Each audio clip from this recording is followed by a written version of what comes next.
Welcome back, my friends, to AA Recovery Interviews. I'm your host, Howard Al, and I'm an alcoholic. Sober since January 1st, 1988, one day at a time. I'm grateful you've joined us. AA Recovery Interviews is the podcast where Alcoholics Anonymous members from around the world share their timeless and extraordinary stories of experience, strength, and hope. There are more than 175 episodes in this podcast series. Scroll through my complete catalog of episodes, all of which you can enjoy on aarecoveryinterviews.com and all podcast apps. My guest on today's show is Richard B., a man whose lifelong battle with alcoholism was abated more than 22 years ago in AA. But he let up on his program over the years and ultimately relapsed on thimbles of moonshine. His drinking resumed, and he quickly found himself in the same alcoholic quagmire that AA had extricated him from some 22 years earlier. Depleted physically, mentally, and emotionally, Richard found himself at the jumping-off point. He was finally ready to accept help from two sober sisters and his mother, all of whom encouraged him to go back to AA. As the inevitability of an alcoholic death loomed large, Richard dragged himself back into the rooms of Alcoholics Anonymous a little more than 2 years ago. But getting sober this time was further complicated by serious pulmonary disease, for which he uses an oxygen concentrator to breathe. As he awaits the possibility of a lung transplant, Richard has become the very image of courage in the face of adversity. His reliable service work for the AA club we both attend has endeared him to all of its attendees and has made him a ready resource of information about the club and AA in general. Richard's willingness to share his remarkable story of battling pulmonary attacks and alcoholism simultaneously shines a bright light on the importance of meetings to support each other in areas of sickness and in health. I feel you will find much to be inspired about in Richard's story. I invite you to sit back and enjoy another awesome episode of AA Recovery Interviews with my AA friend and brother, Richard B. My name is Richard, and I'm an alcoholic. Hi, Richard. That's the first thing I say, and it usually works out pretty well. I appreciate you taking the time to do this. You and I have been going to this meeting at this particular club for a long time, and we've gotten to know each other, I think, mostly by our shares and some chit-chat before and after the meetings. But I always ask God to just put the right words and sentiment in my heart and in my mouth so that this podcast can be of maximum service to those people around the world who may be suffering and who need a little bit of inspiration and encouragement. It's special for me to be able to have you here today, to be able to lend your experience, strength, and hope to the process. Well, I hope it serves its purpose. I think there's a good chance that it will. For those folks who are wondering about that hissing sound in the background, can you tell me what that's about? Well, that is my oxygen concentrator. What does that do? That provides supplemental oxygen so that I can breathe. I have pulmonary problems, and depending on what stage your problems are in, because most pulmonary conditions only worsen, they don't get better. So you can go from just using inhalers, and as time gradually passes, your breathing situation becomes worse, so then you get to supplemental oxygen. And a lot of people, when they look at supplemental oxygen, at least more common are the large, bulky tanks that people struggle with.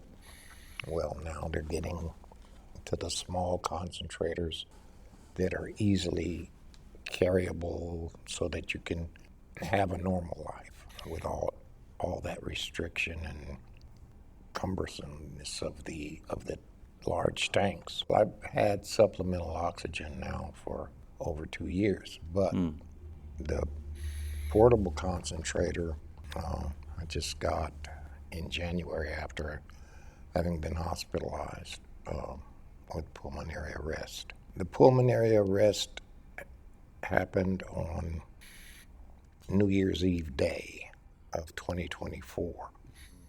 So that morning I got up, I was doing what I normally do. Did my prayer and meditation, had my shower, and went into my bedroom to prepare to come to meeting. And I was partially dressed. Somewhere in all of that was pulmonary arrest, which I had never heard of. Mm-hmm. Pulmonary arrest, I guess people would say it's pretty much basically the same as cardiac arrest. My lungs just quit. What was the feeling when that first came upon you? I had no feeling, and I have no memory at all. Like I said, the last thing I remember was I had started my normal daily routine. Mm-hmm. We have a routine in our house because I live with my sister and my brother-in-law. Mm-hmm. And with me being sick, they look for the signs of me having been out, seeing me or hearing me move around, something that says, okay, he's doing his thing. And that morning, she said she didn't hear me, so she came to my bedroom and knocked on the door. I was sitting in my chair, but I wasn't breathing. And I don't know how long it had been out like that or anything else. Nobody could actually say. She called 911. And so I ended up going to the hospital emergency room. Was she able to resuscitate you? As far as I know, she didn't even attempt. My brother-in-law may have. I don't know. For whatever reason, we don't discuss it. Yeah.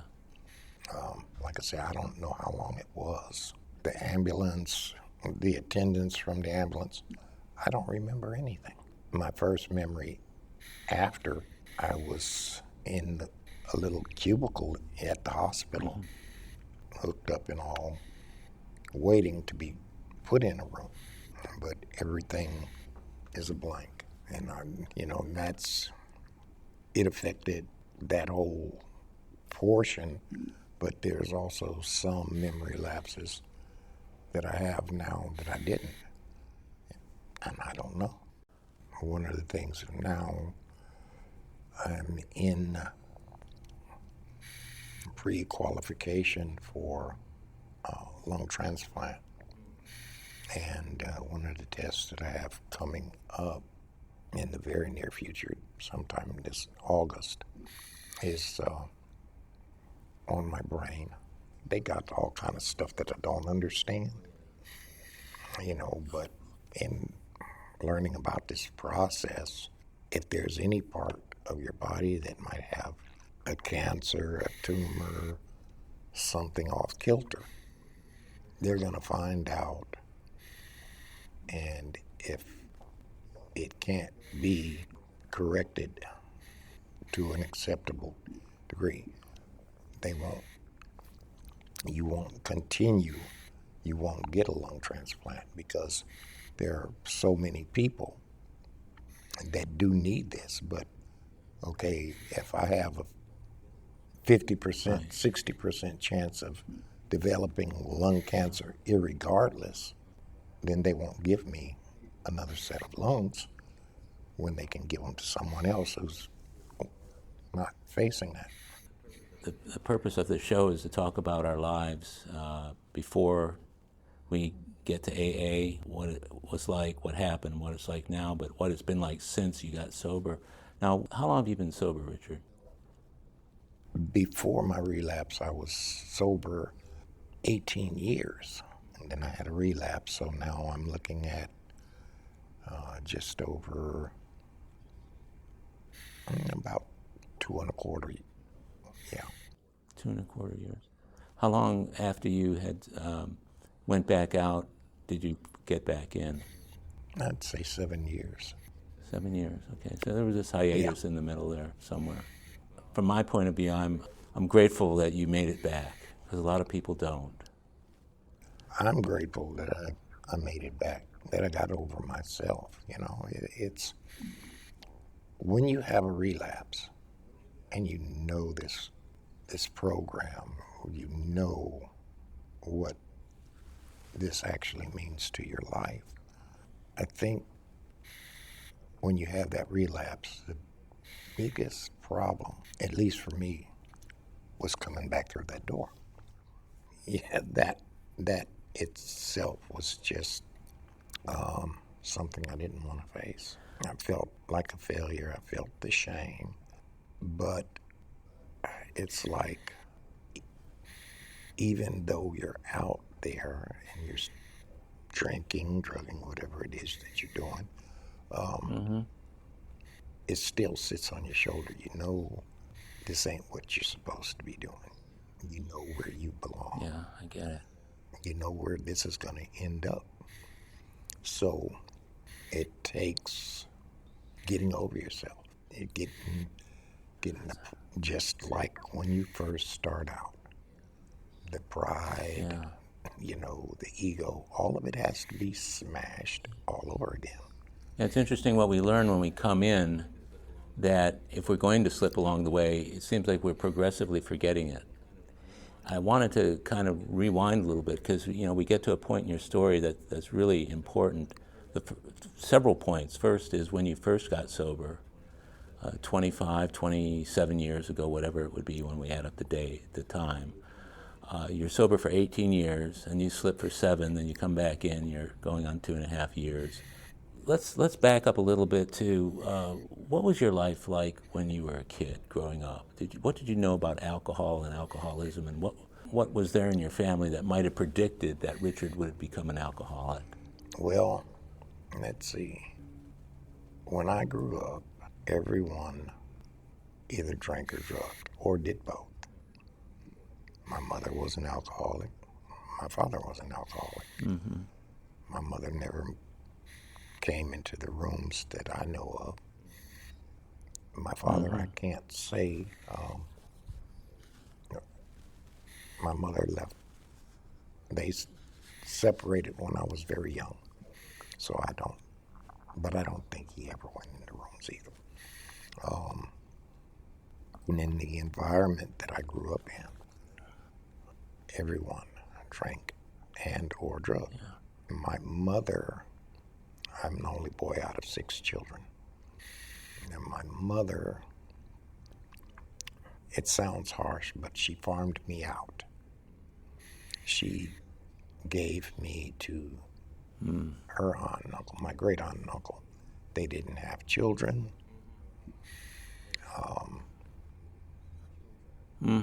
They did drink, but it was a different environment.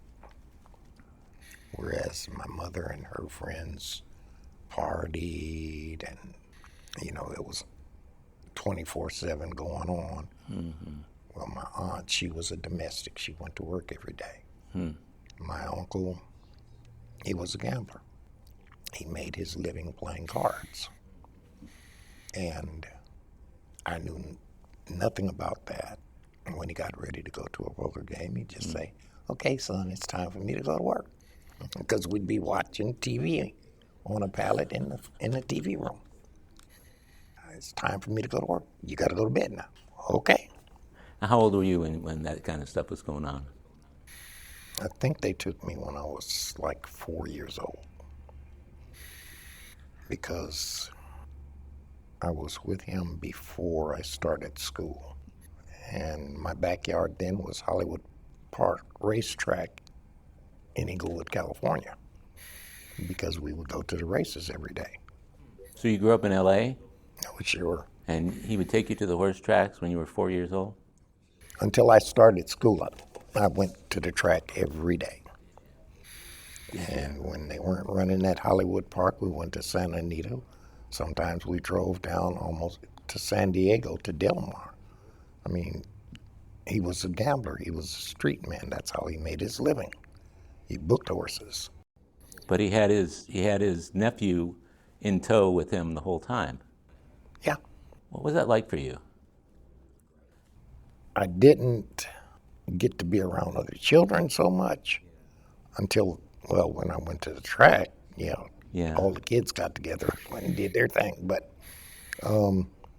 most of the time, if he went to a gambling house, a bookie joint, all the guys knew me, and it was great, except for when the police busted him. And then we'd be walking by, and I said, "Why aren't we going to Uncle Tom's today?" He grabbed my hand. Shut up, boy. Come on here. Because I wanted to go to the bookie joint. I didn't understand what the police were doing there anyway. I wanted to go. So it was great. Home was quiet. None of that. So you were going with your uncle from the time that you were farmed out to him and your aunt. You were going to the track with him on a regular basis.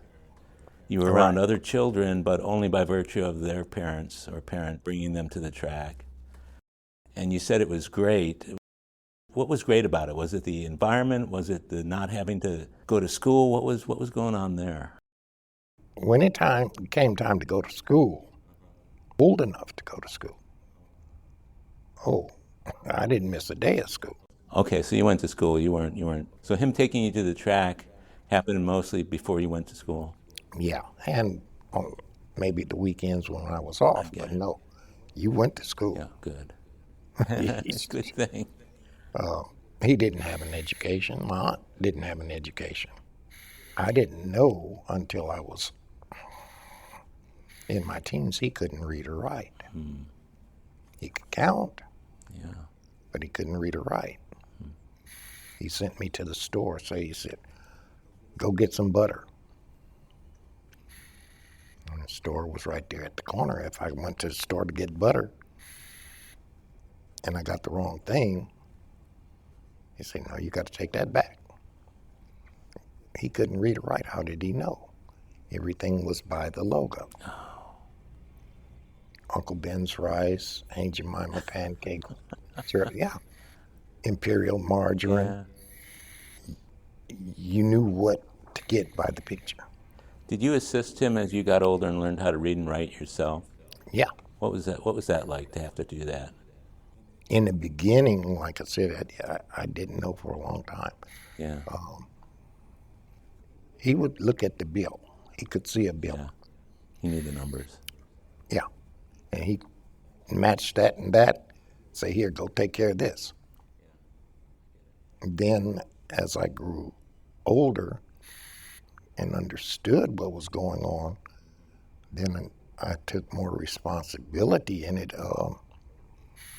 going to pay the taxes on the house and all of that stuff. But I had to figure it all out because he wasn't dumb. He would listen to news radio 24/7, watch the news on the TV 24/7. He knew what was happening in the world around us, but he just couldn't read and write. What were your school days like, let's say, leading up to the point at which you started to drink at? I started drinking in grade school. Being an only boy, I did go and visit my mom and my sisters at times. I mean, it wasn't like I was not able to do that. And then when I was in school, I met other kids, had friends. Well, my best friend was also an only boy. So his mother worked. She was a nurse, but my mom would let him come over on the weekends. So his mom could have some off time when she was off and not have to worry about where he was, what he was doing. And sometimes I'd go over there. Well, his mom drank wine, and he was sneaking in her wine. So that's where we picked up the drinking. We started sneaking the wine and all that. And she wasn't around, so what the hell?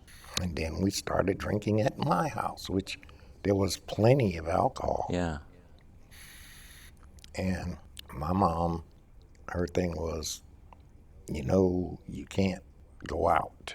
If you're going to drink, and this was for my sisters who were, if you drink, you do it at home. Now, were you the oldest or youngest? Where are you in the order of kids?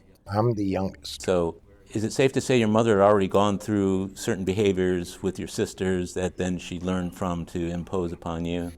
Yeah, that and then my sisters themselves, but most of the time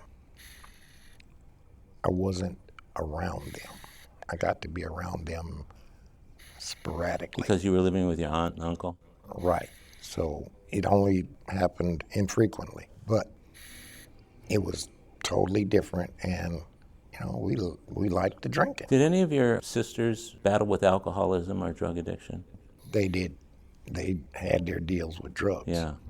My sister was a heroin addict, and she spent 20 years in prison for involuntary manslaughter. She and her then boyfriend had a suicide pact, and they shot up, but she didn't die. Her prints were on the needle, and she served time for that. And she told me she knew I was drinking and so on. I had never touched any other drugs. She told me, she says, if I ever catch you with this shit, I'll kill you, plain and simple. So one time I did smoke a joint, but I didn't enjoy it. It was like I smoked the joint and I was sleepy. There was no fun, there was no party, there was none of this stuff that, it's supposed to be all this magical. So that ended that. So you were never really into drugs? One other time we found some pills. The guys that sold the pills, they used to wrap them like 3 together in foil. Right. And we found one of these packets, and they called them Red Devils, and they were downers. We didn't know, but we were going to be like the big boys, and so we took one. Well, that made me sleepy. I didn't like it. I'm not having any fun, so what the use of the crap, right? I get it. We're not doing anything. This is just... Yeah. So, no, I never had any... Yeah. And I never had any desire to try anything else. Yeah. People say, well, you take the uppers and you're wired and this and that. I don't know. Yeah. I know I didn't like what I had, so that was enough for me. So you started drinking when you were a kid, let's say, 10, 12 years old, around there. What were the years like subsequent to that? I'm talking about high school and the years thereafter with regard to your drinking. Before we get to that question, I was curious as to, so did you run with a crowd that were drinking regularly? Or were you doing it on your own mostly? Well, when I was by myself, not so much. Mm-hmm. When you first drank and during the initial times that you were drinking, what was there about alcohol that made you want to take another drink? I don't know. When we first got started, I think it was the giddiness, the fun we thought we were having. Sure. Yeah. And when I was young, there was like all kinds of soda pop wine. Yeah. Annie Green Spearings, Ripple, just Boone's Farm. Right. This stuff tastes like soda water. Right. Until you have enough of it and it kicks off. Yeah. And we didn't see it as doing any harm. Like I said, everybody else was doing it. I mean, I didn't know anybody that was. When I got into high school, it's like, okay, I was a pretty smart kid. I'm not going to say genius, but I went to class like 3 days a week. Mm-hmm. And the other 2 days, we went to the park, played football, drank soda pop wine, and had a good time. Was the truancy ever noticed, or did they try and do anything about it? I think because we didn't cause trouble and that we did keep our grades up and stuff, they ignored it. They let it slide, huh? Yeah. The guys that were getting in trouble and not keeping grades up, then those are the guys that got hammered. But I'd go into class on Monday, get my assignments for the week, go in, check in on Wednesdays, turn in some of the work, what have you, take a pop quiz if that's what they wanted to do. Fridays, everything was done. I took my tests. So everything was peachy. So you were able to essentially become a functional alcoholic early. Well, yeah, if you were an alcoholic at that point, but let's say you're still a functional drinker or whatever, maybe an alcoholic, from the time you're that age, by virtue of being able to go to class sporadically but still excel, still get really good grades, and because you weren't causing trouble, you were being mostly left alone. Right. That's not a bad way to go as a teenager. Well, I mean, when I started working after school, when I graduated and all that good stuff, my first job, I was a bank teller. I worked for a bank in Beverly Hills, and celebrities came in and blah, blah, blah, blah. And then Neiman Marcus, all these places on Rodeo Drive, Well, I was doing good. I bought my first car and all that good stuff. Didn't have a license. Never thought about going to get one. But I'm driving a new car, paying the bill and everything else. And one day we got a promotion and a raise at work. So after work, we all go to a little bar next door and we celebrate. And I'm on the way home and I realize I'm hungry. I need something to eat. And I just passed Lucy's, one of my favorite little places to grab something to eat. And I made a bad turn. So I got the lights and siren. The cop pulled me over. I'm like, oh my God. And I couldn't think. Before he asked for the license and registration, look, don't embarrass me, man. Okay, I'm over the limit, so just don't embarrass me out here in the middle of the street. I didn't know what I was gonna do. Where he stopped me, I was a few houses from my aunt's house. God, I didn't want anybody to walk out there then. So let's get this over with.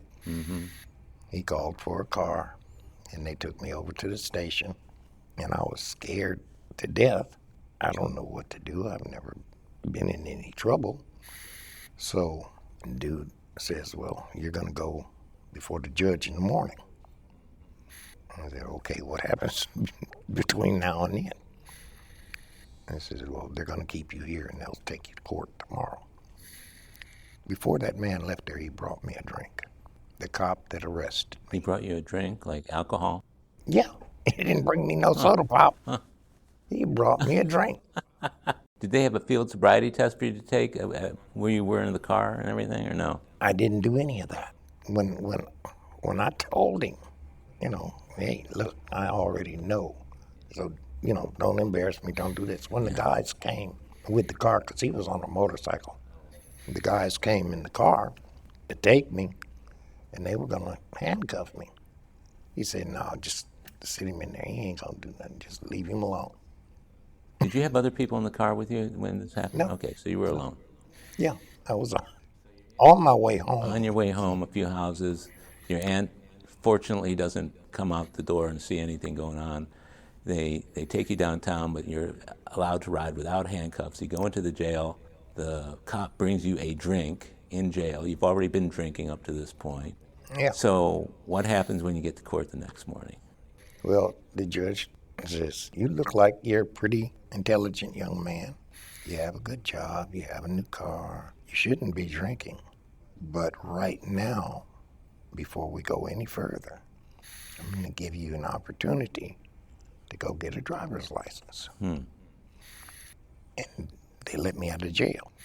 So when I got out of jail, I went home, I took a shower, I got something to eat, and I went and got a driver's license and took it back to that court. Now, I don't know in those days if they ordered people to AA or some kind of diversion program or anything. I don't know. But nothing happened. And at that time, it didn't register in my brain, that you've got a real problem.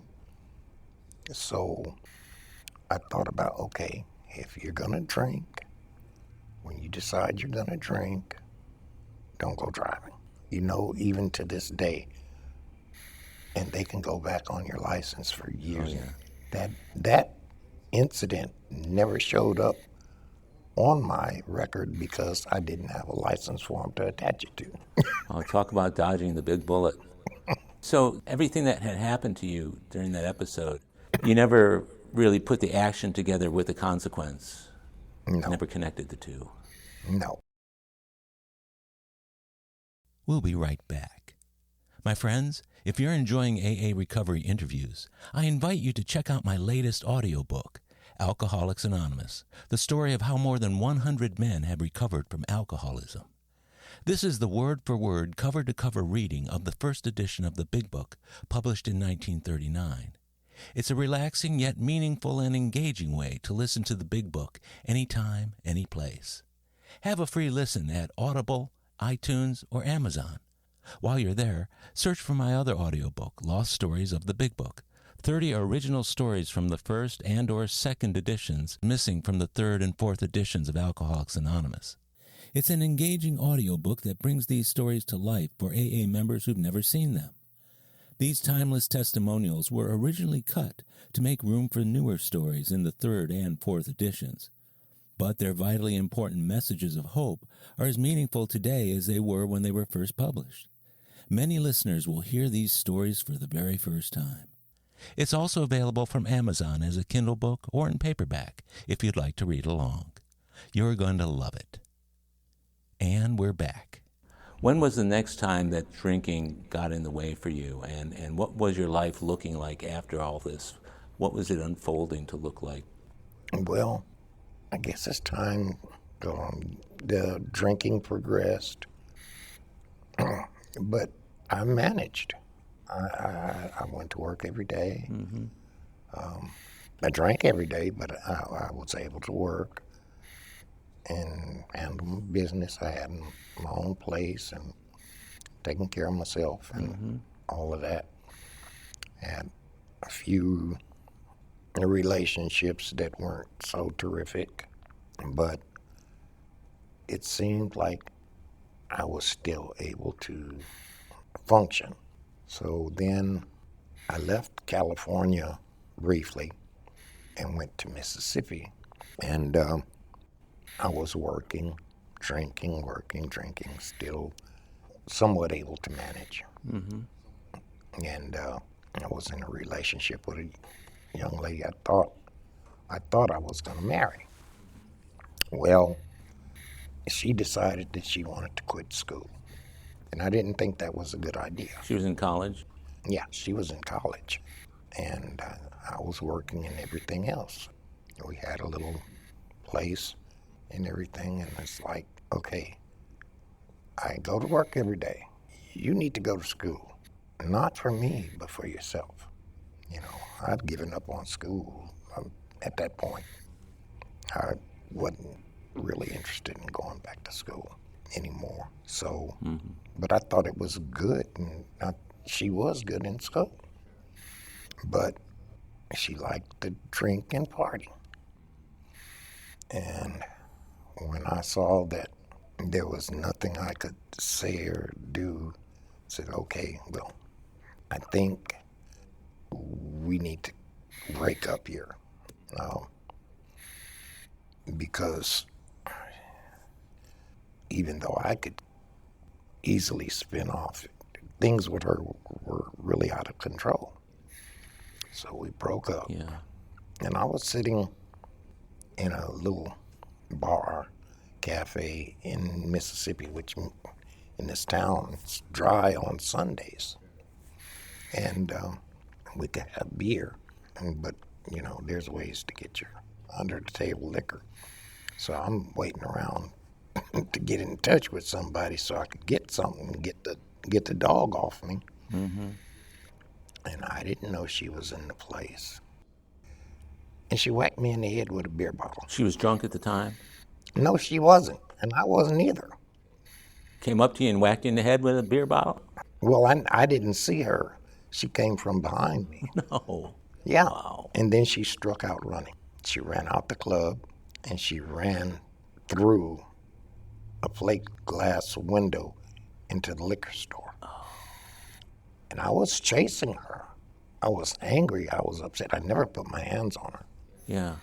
But she went through that glass. That's how hard and fast she was running. And I don't see how I was able to stop, but I did. And within seconds, there were guns pointed at me from every direction you could think of.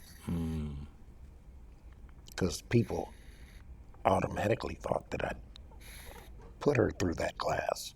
How old were you at the time this happened? I was in my 20s, late 20s, but So they pulled the guns on you? yeah. And people knew me knew I wouldn't do that. Yeah. And then the other people had their own idea. Well, the first thing I did was, look, somebody called the ambulance, somebody called the police. Yeah. You know, if they'd have shot me, fine. Either I lived or died. So these are people from the bar and around that pulled guns on you? That were just there. They're just citizens walking around or drinking in the bar. So the ambulance came, they took her away, and finally the police showed up. And he asked me what happened. And I told him, I said, well, she hit me and struck out running. Yes, I did chase her, but I never put my hands on her. Never. And he says, well, you know, right now she's in really bad shape over at the hospital. And I said, you know, what can I say except for I am so sorry, because I never would want this to happen to anyone. You know, and you're talking about somebody may die buying some petty crap like that. I was really outdone. So he said, come on, let's go. And I'm figuring he's getting ready to take me to jail. Instead, we went to the hospital and we waited and waited until finally they came out, she's going to be okay. Wow. You know, so I'm still waiting to go to jail, expecting to go to jail, even though I didn't physically do anything to her. Instead, he took me back to my car. And when she was able to talk, she told him he never put his hands on me. So I was never charged with anything.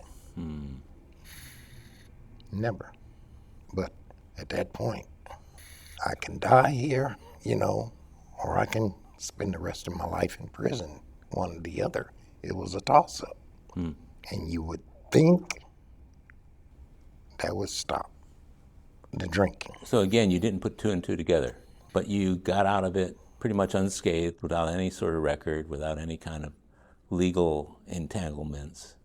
And so what did you do after that? Did you just keep on drinking? Yeah, I decided, well, I said, okay, Mississippi must not be for me. And I went back to L.A. The old geographical cure, huh? Well, you saying that, but the geographical is what finally did it. Going back to L.A. finally? No, well, when I went back to L.A., things were pretty much the same.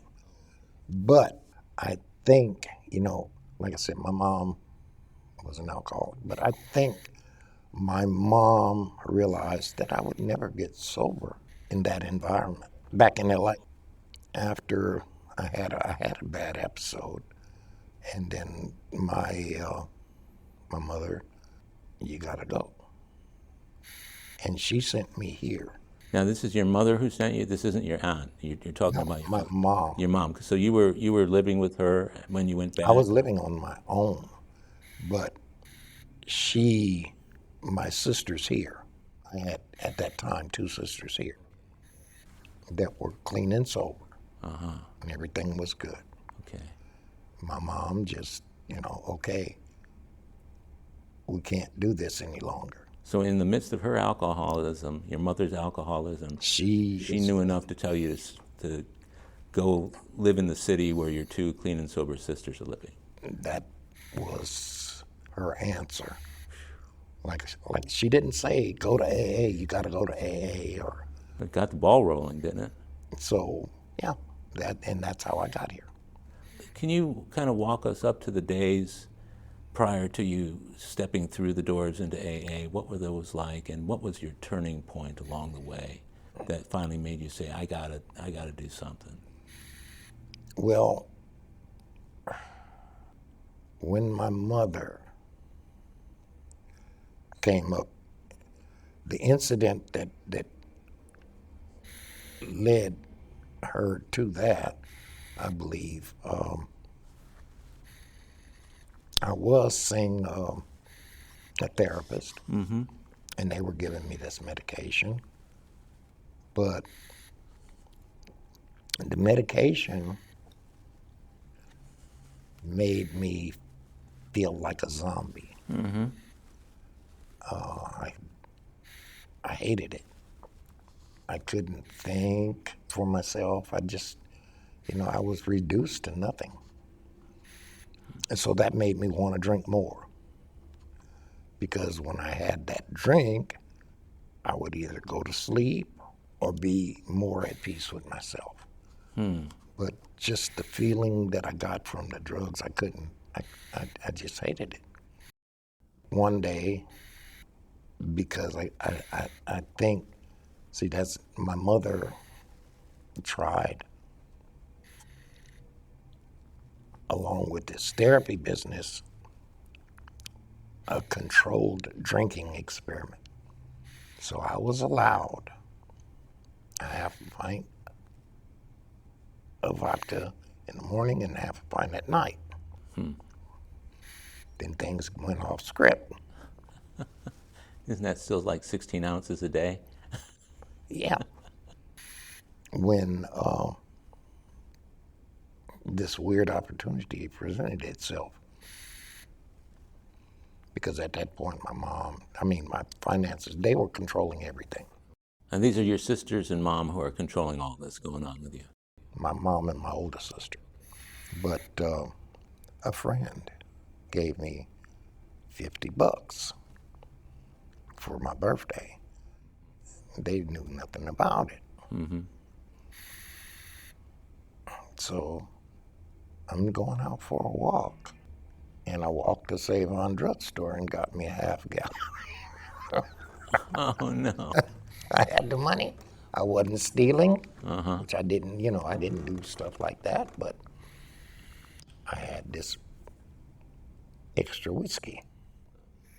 And the combination, I guess, of the drugs that the doctor was giving me and too much whiskey,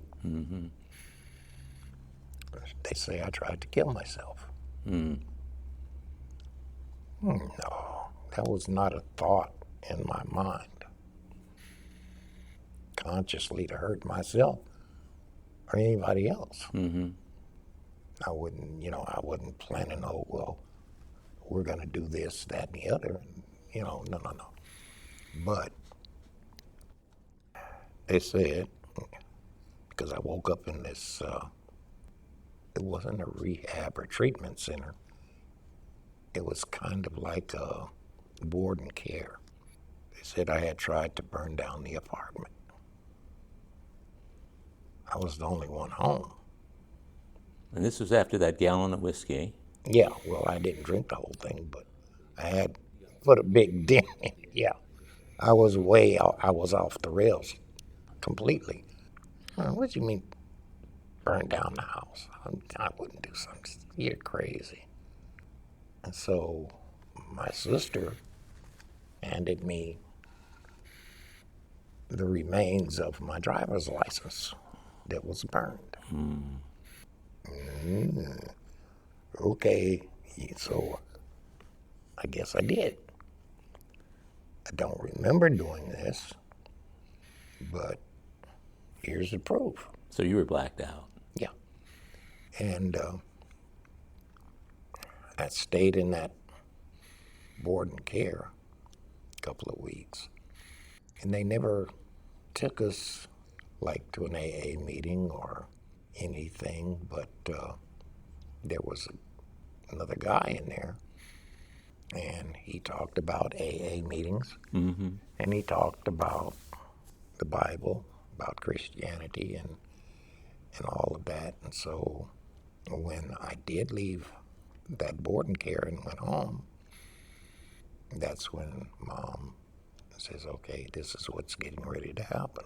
Your sisters are clean and sober, and you're going. Period. Going to AA. No, you're going to Houston. Oh, going to Houston. Okay, so all this is going on in L.A. Yeah. And that's what precipitated your coming here. Yeah, you're going to Houston. I said, okay.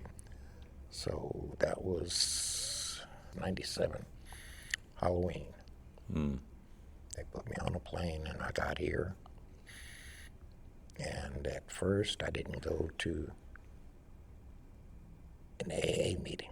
I was going to NA and CA with my sister. He used to go to groups downtown that she belonged to. And then I started going to a group near the house daily. And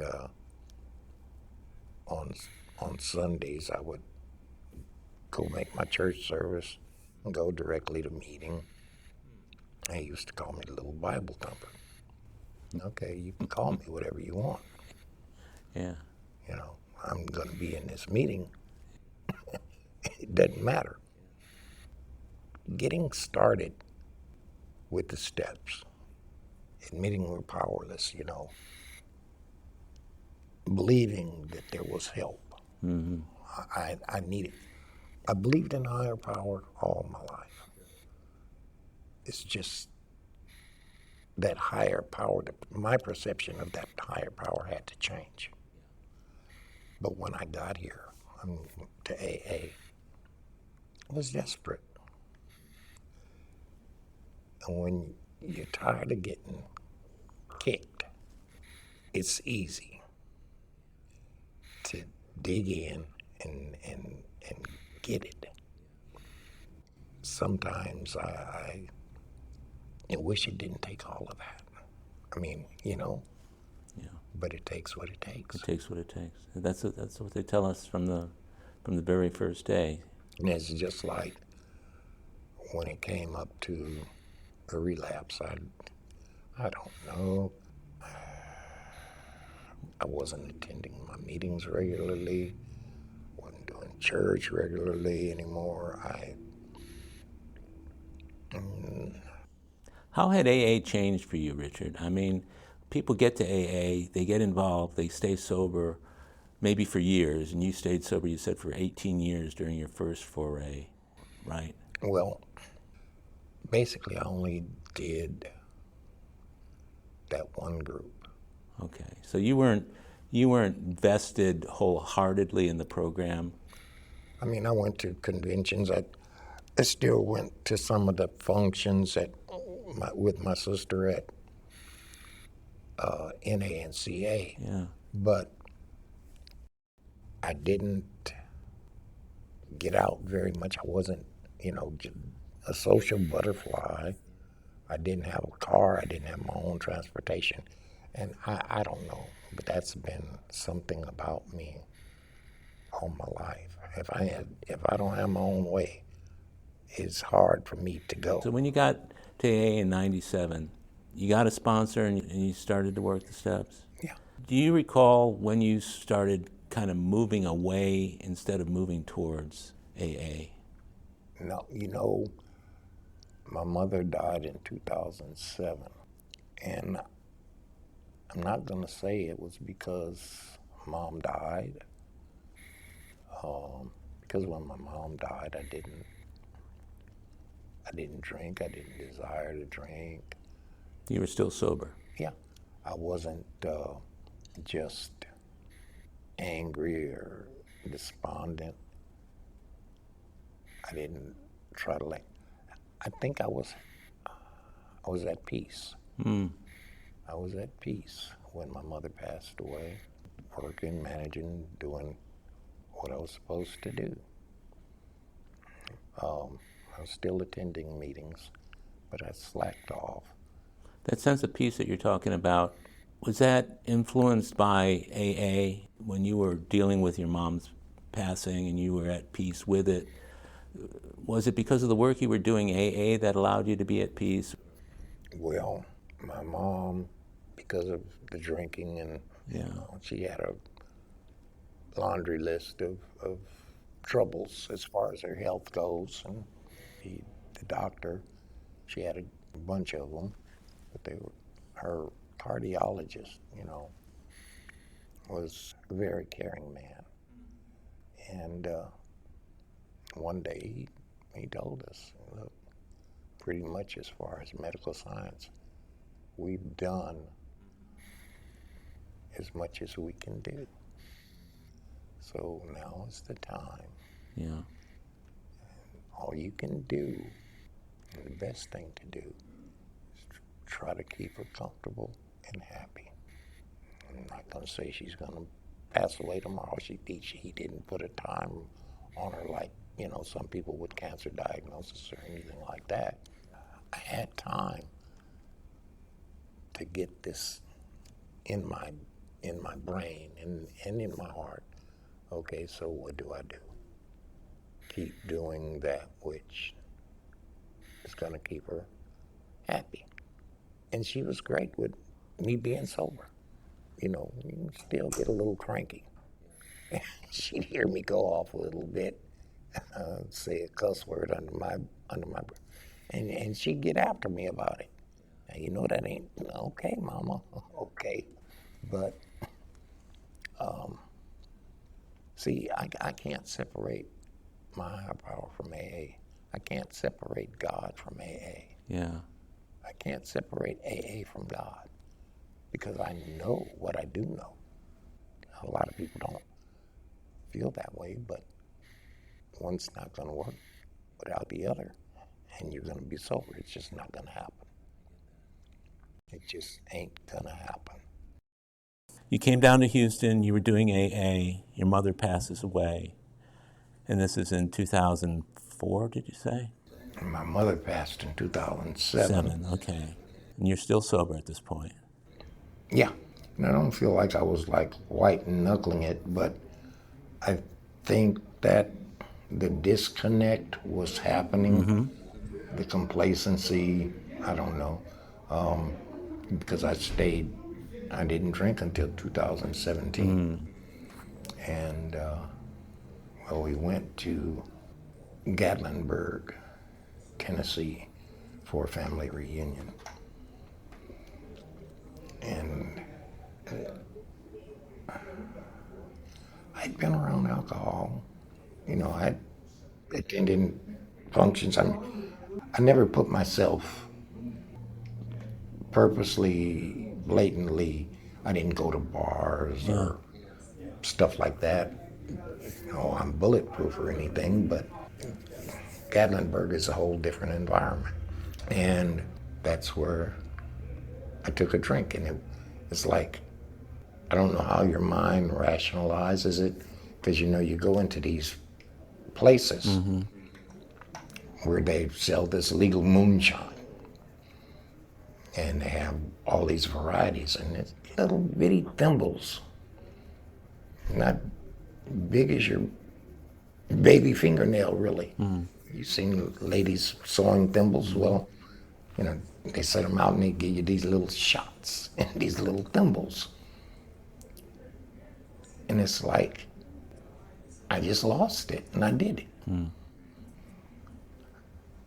I didn't try to rationalize, well, this won't matter, or nobody will know. None of that crossed my mind. I don't know. Well, you talked earlier when we first started about moving away from the program and your involvement and everything else. Can you think of a time within that period of time, right before you drank, when the slip actually started? Because most people say the slip starts well before you actually take the drink. Would you say that was the case for you?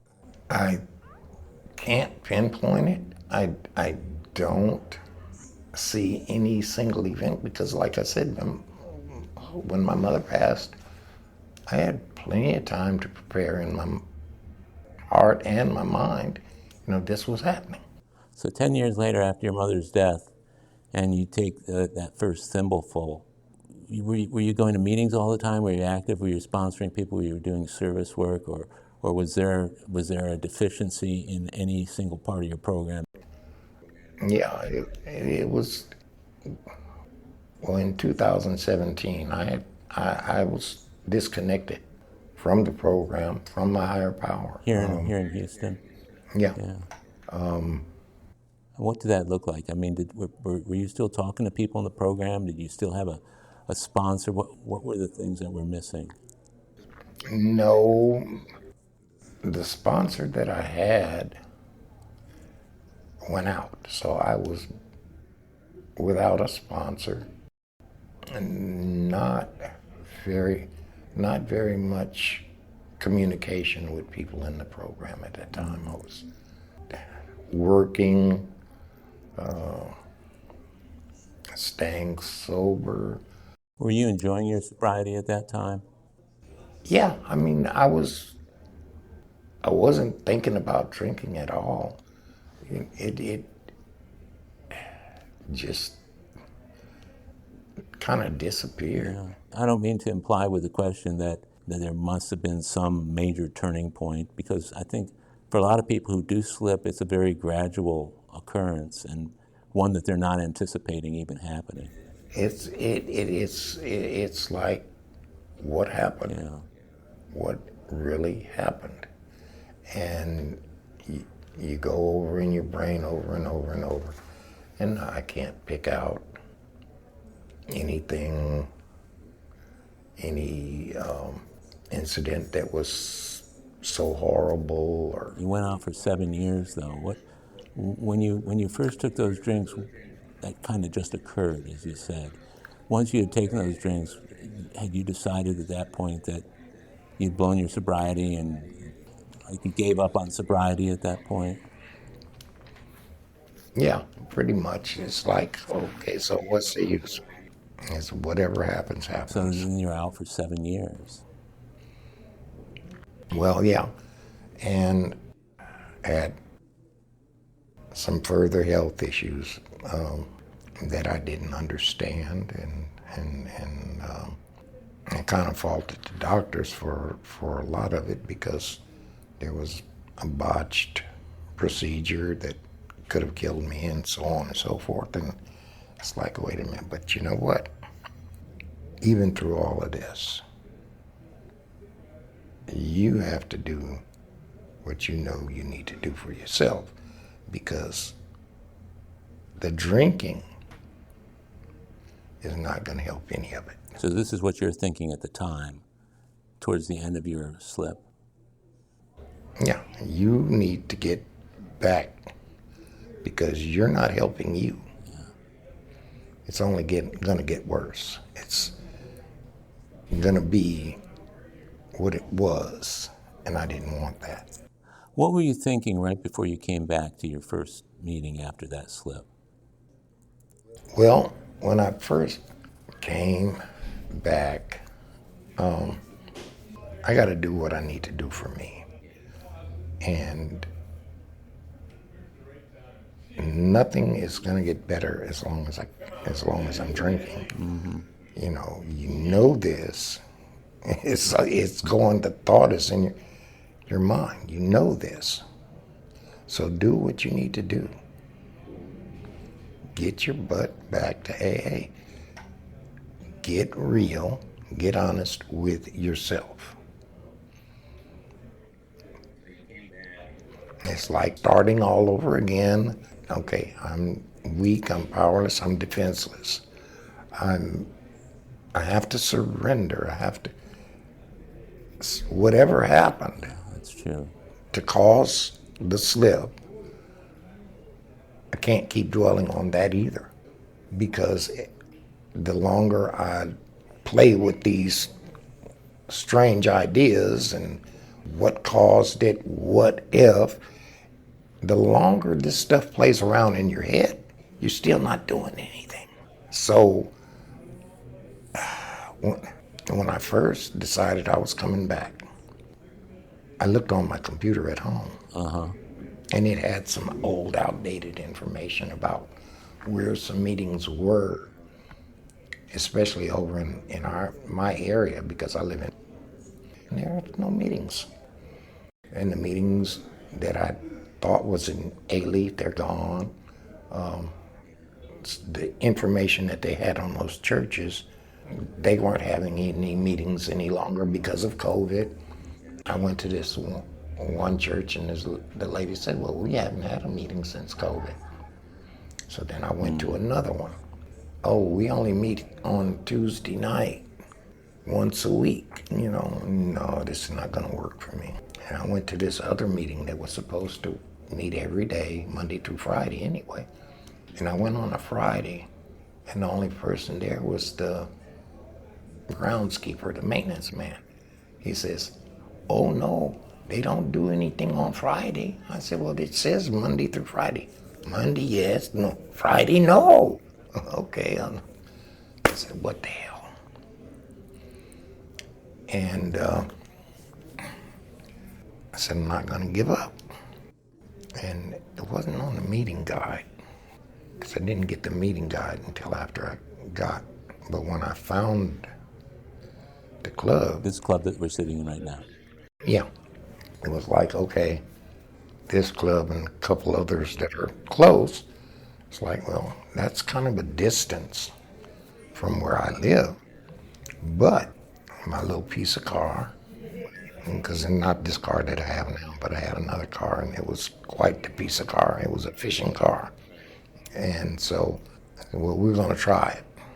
I came here a couple times with a different group, and that wasn't comfortable for me. Mm-hmm. In fact, if I hadn't had a real desire to come back, if I'd have ran into what I did there at that point in time, I wouldn't be here now. So something about this meeting, this particular meeting that you and I are about to go back into in about 10 minutes was the trick for you. Well, even then, I was skeptical. Oh, yeah. I mean, I'm in a new environment, but then, it's like, I really don't care. I got to get what I got to get for me. And somehow I'm going to do it. And you have, and over the last 2.5 years, I've seen you in this club. I've seen you here virtually every day that I come during the week. I see you doing a lot of service work. You're always making coffee. You're always kind of straightening up things.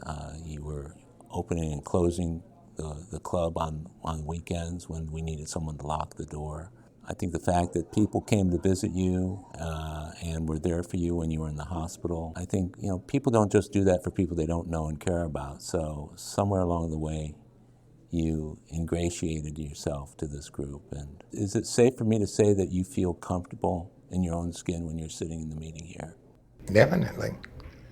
But, it's not so much me ingratiating myself to anybody. If you are in this program and this working the steps, no, I'm not working the steps every day. I'm not working the steps every day.